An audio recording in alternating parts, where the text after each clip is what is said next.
नरक चतुर्दशी. नरक चतुर्दशीला काली चतुर्दशी, रूप चतुर्दशी, छोटी दिवाळी किंवा नरक निवारण चतुर्दशी या नावाने देखील संबोधले जाते. हा सण अश्विन महिन्यातील कृष्ण पक्षातील 14वा दिवस असतो. दीपावलीच्या 5 दिवसातील हा दुसरा दिवस होय.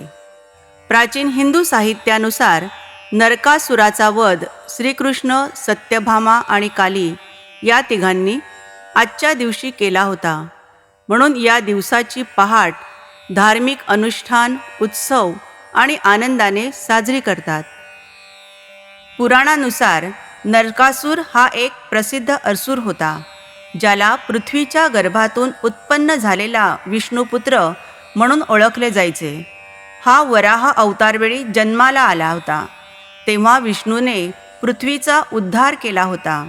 जेव्हा लंकापती रावणाचा वध झाला तेव्हा पृथ्वीच्या गर्भातून नरकासुराचा जन्म झाला.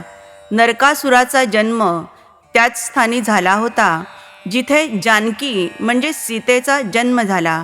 त्यामुळे राजा जनक यांनी नरकासुराचे 16 वर्षाचा होईपर्यंत पालनपोषण केले. त्यानंतर पृथ्वी त्याला विष्णूजवळ घेऊन गेली आणि मग विष्णूने त्याला प्राग ज्योतिषपूर या राज्याचा राजा बनविले. नरकासूर हा मथुरेच्या राजा कंस याचा असुर मित्र होता.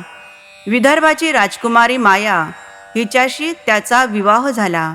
त्यावेळी भगवान विष्णूने त्याला एक दुर्भेद्य रथ दिला. काही दिवसांपर्यंत तर नरकासूर व्यवस्थितपणे राज्याचा कारभार सांभाळत होता, पण बाणासुराच्या संगतीत पडून तो दुष्ट झाला.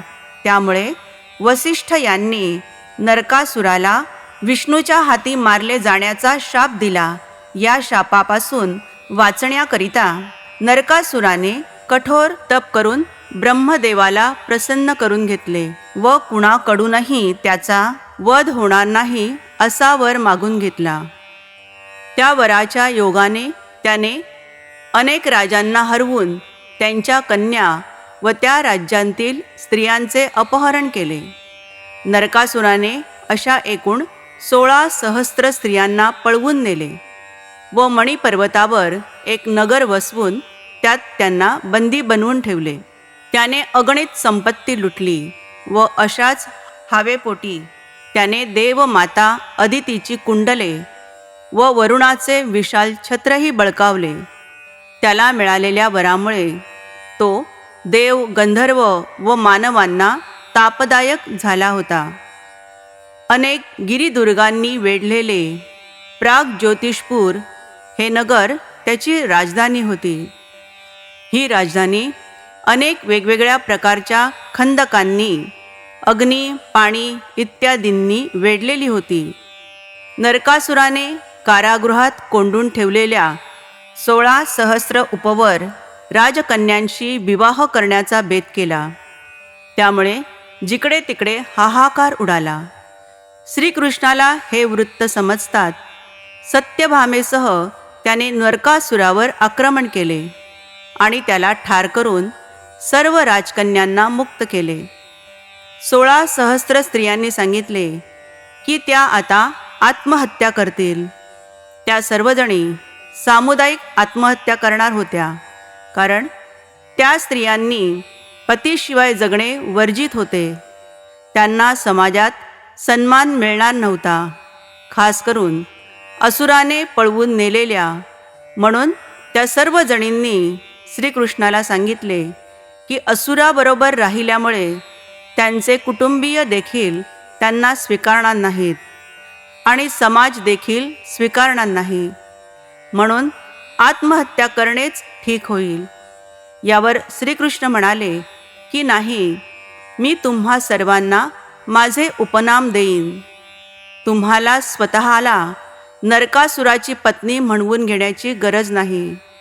श्रीकृष्ण त्या काळातील खूप प्रसिद्ध आणि लोकप्रिय व्यक्ती होते. असे केल्यास त्या सर्व महिला सन्मानपूर्वक जगू शकत होत्या. म्हणून श्रीकृष्णांनी त्यांचे स्वामी बनून नरकासुराच्या बंदिवासातील कुमारिकांना त्यांचे स्वजन स्वीकारणार नाहीत हे जाणून कृष्णाने या 16 सहस्र कन्यांसोबत विवाह केला व त्यांना सामाजिक प्रतिष्ठा मिळवून दिली. आपले नाव देऊन नरकासुराच्या 16 सहस्त्र स्त्रियांना सन्मान दिला. मरताना नरकासुराने कृष्णाकडे वर मागितला, आजच्या तिथीला जो मंगल स्नान करील त्याला नरकाची पीडा होऊ नये. कृष्णाने तसा वर त्याला दिला.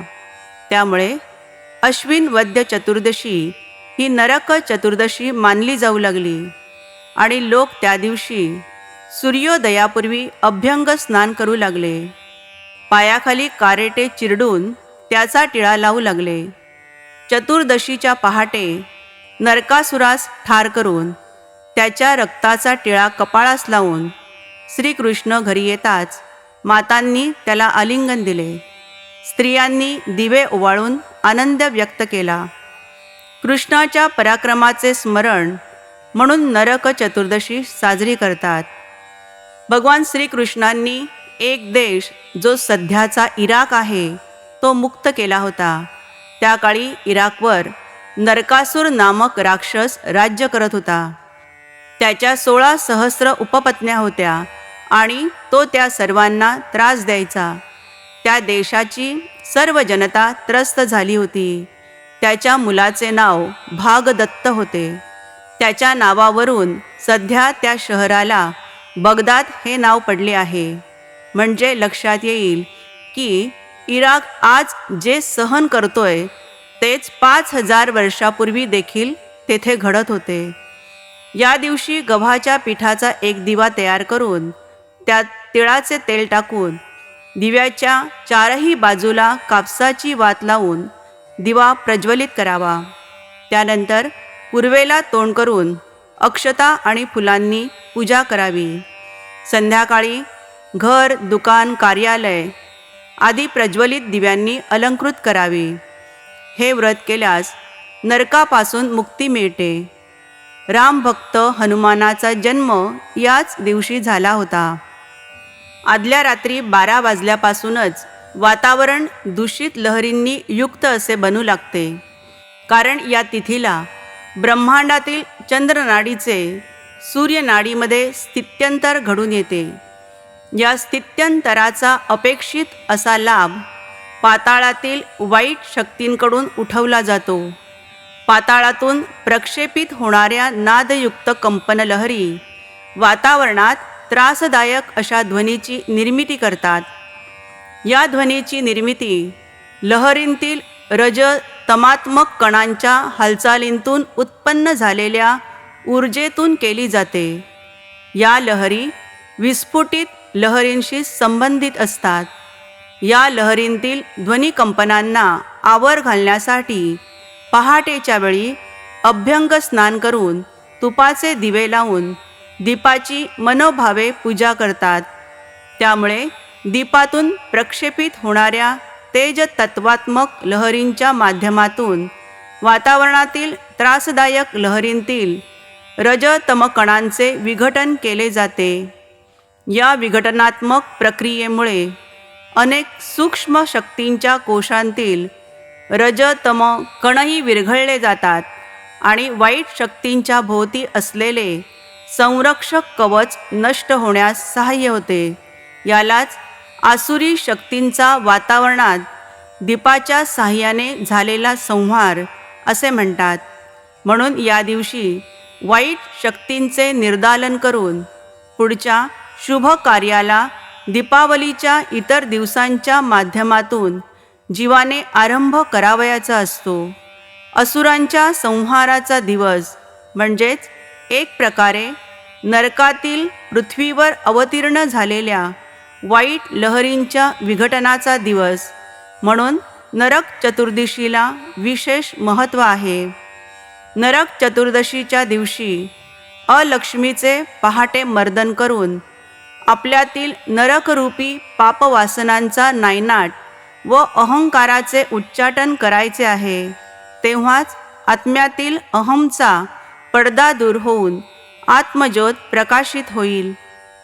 उठण्याचा नाजूक सुगंध घेऊन आली आज पहिली पहाट. पंटीच्या दिव्याच्या तेजांनी उजळेल आयुष्याची वहिवाट. नरक चतुर्दशीच्या दिनी आपल्या आयुष्यातील सर्व नकारात्मकता नष्ट होऊन आपले आयुष्य तेजोमय होवो. आपणा सर्वांना व आपल्या परिवारास नरक चतुर्दशीच्या मंगलमय शुभेच्छा.